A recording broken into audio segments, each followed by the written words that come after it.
The tragic deception of MARSOC Fox Company. Ever wonder what it feels like to be betrayed by the same country you swore to protect? Well, no one knows this feeling better than the 7 members of the MARSOC Fox unit who were labeled as war criminals for a crime they never committed. The brave men fought to defend themselves, but had to go through years of interrogation and public ridicule to prove their innocence. Today, we will dive into the story of the tragic deception and betrayal of MARSOC Fox Company. MARSOC, short for Marine Corps Forces Special Operations Command, is an elite unit that carries out highly sensitive missions for the Marine Corps and U.S. Special Operations Command. Their training and capabilities rival those of famous groups like Navy SEALs and Army Special Forces. However, despite intensive preparation for high-risk operations, MARSOC units, like other Special Forces units, can still encounter several difficulties during complex battlefield missions. One MARSOC company, known as Fox Company, faced a crisis that damaged their reputations despite years of distinguished service. On March 4, 2007, at exactly 6 a.m., a team from Fox Company departed their base in Jalalabad, Afghanistan. Their operation took them through Nangarhar province near the mountainous Pakistan border, a Taliban stronghold at the time. Before we continue, take a moment to like the video, subscribe to this channel, and turn on the notification bell to get notified anytime we post amazing videos like this. Alright, back to the video. The Fox Company team was on a mission to gather intelligence and connect with local leaders who were in support of the U.S.-backed Afghan government. Their 3-phase operation had been approved by senior commanders.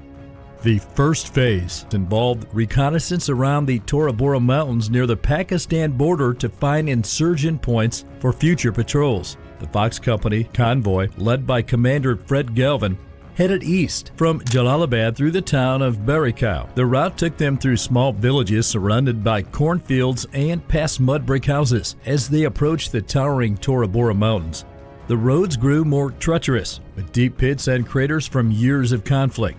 The team briefly coordinated with an Army military police unit posted near the border for continuing their journey.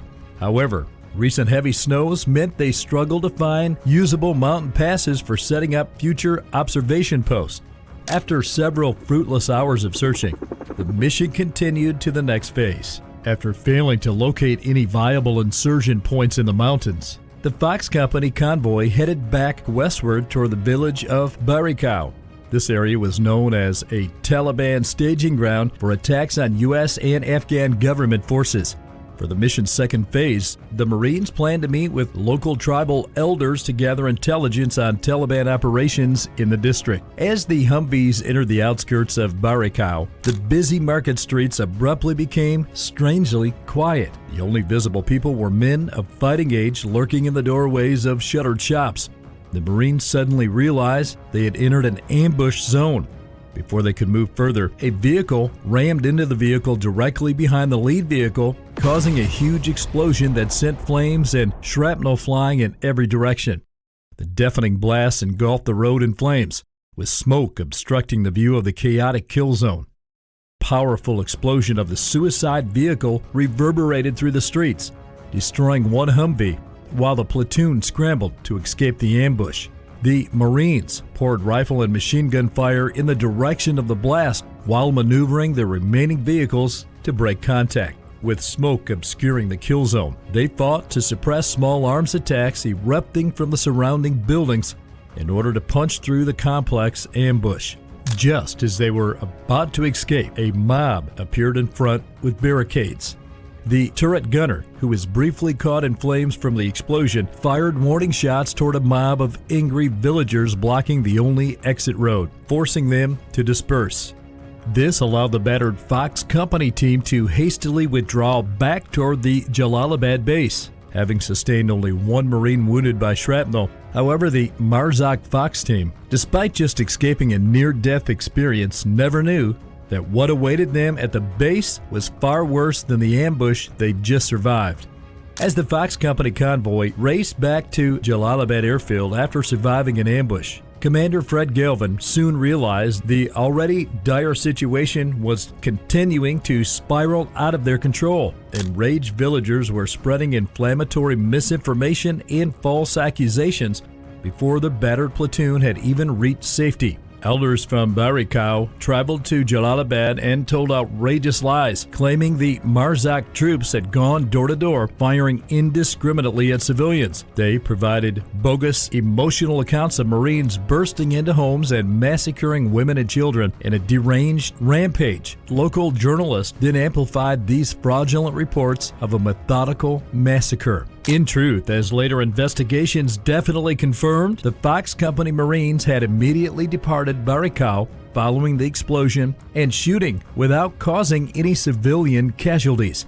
However, the Taliban saw an opportunity to score a propaganda win after failing to destroy the MARSOC patrol on the battlefield. The insurgents cynically coached village leaders to level false murder allegations for financial and political gain. Colonel Nicholson, the Army commander overseeing counterinsurgency efforts in Nangarhar province, credulously accepted these allegations despite doubts. Eager to placate angry Afghans, Nicholas apologized publicly for MARSOC's alleged actions only a day after the ambush. The Pentagon then took the remarkable steps of compensating so-called victims of the fictitious massacre based solely on the groundless claims parroted by columnists and politicians.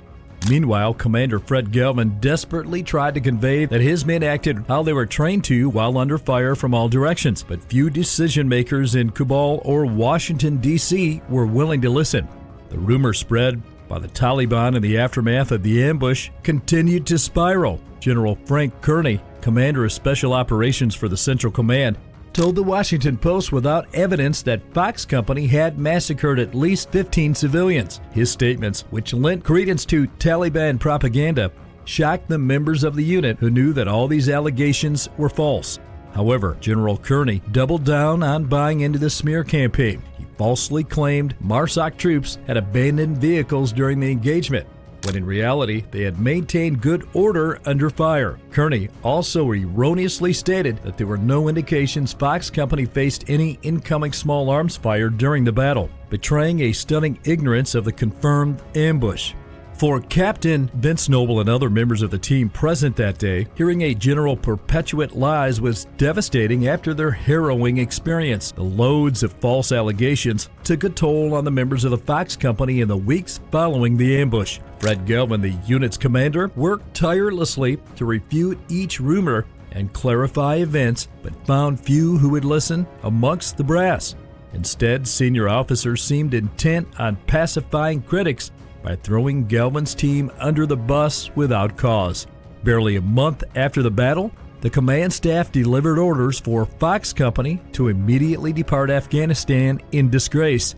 As soon as their plane took off from Bagram Air Base, Galvin knew the quest to salvage his men's reputation would be a long, grueling fight against powerful interests. Upon returning to the U.S., Fred Galvin and the members of the MARSOC Fox Company hoped top officials would realize the allegations of massacring civilians were vicious lies concocted in a Taliban disinformation plot. However, instead of reaching that understanding, the Marine Corps shocked Galvin and his men in January 2008 by announcing a court of inquiry on the incident. The purpose of the legal proceedings was to determine if sufficient evidence warranted bringing criminal charges against the unit's members. Defendants included Galvin and 6 other central members of Fox Company on the March 4th mission.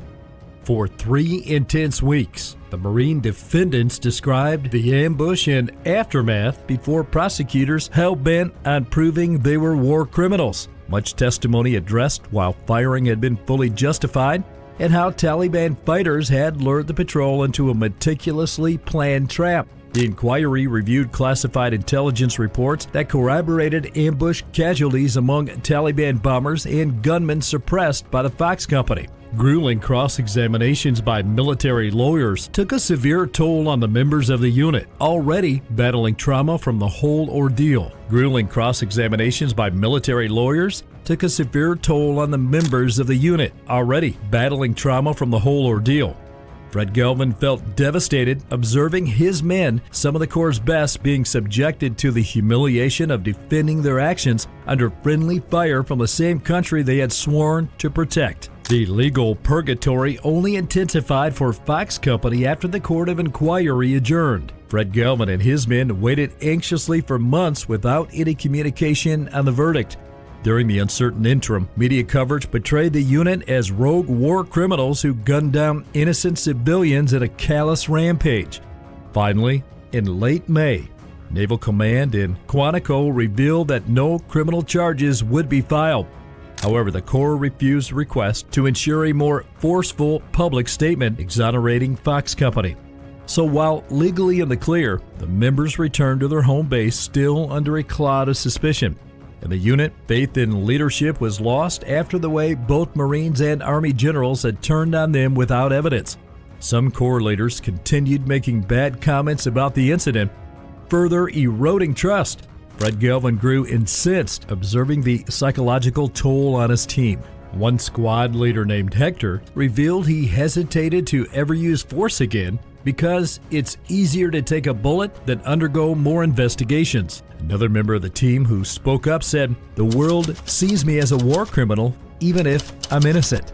Determined to counteract this destructive mindset, Galvin spent years appealing to all levels of military and civilian officials to clearly acknowledge his Marines' innocence. Sympathetic legislators like Congressman Walter Jones waged their own efforts to prompt an inspector general inquiry into the corrupt handling of the allegations. While Galvin found few leaders willing to defend Fox Company, most officials proved unwilling to revisit the messy case.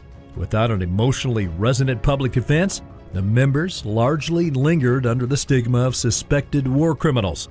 A decade on from the ambush, Fred Galvin continued his tireless crusade to overturn the narrative that his Fox Company Marines had perpetrated an unprovoked massacre of civilians. Support finally emerged in 2018 when a Navy Review Board thoroughly re-examined available evidence and issued a strong determination that the unit responded properly on March 4, 2007. While a welcome vindication, the years of stigma had taken a steep toll personally and professionally for many of those involved.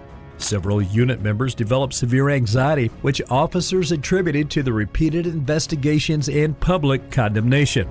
Their careers were also stalled. The once respected soldiers were suddenly denied promotions because of perceived dirt in their service records. Captain Vince Noble described lingering impacts, saying, "It's harder and harder to wear the uniform when I feel like the institution I love still views me as a criminal." Fred Galvin echoed feeling betrayed by commanders after what men risk in combat. Abandoning them to placard critics is utterly shameful. In retirement, General Frank Kearney, who led JSOC in 2007, voiced regrets about accepting initial civilian death reports from Army officers rather than properly verifying them.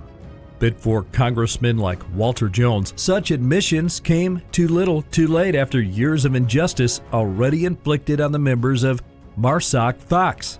The MARSOC Fox team are indeed men of valor, but their story just shows how anyone can be betrayed by the same people they risked their lives to protect. If not for the tireless effort of their commander, Fred Galvin, the team would have been thrown under the bus even without evidence. What is your opinion on this incident? Feel free to drop your answers in the comments.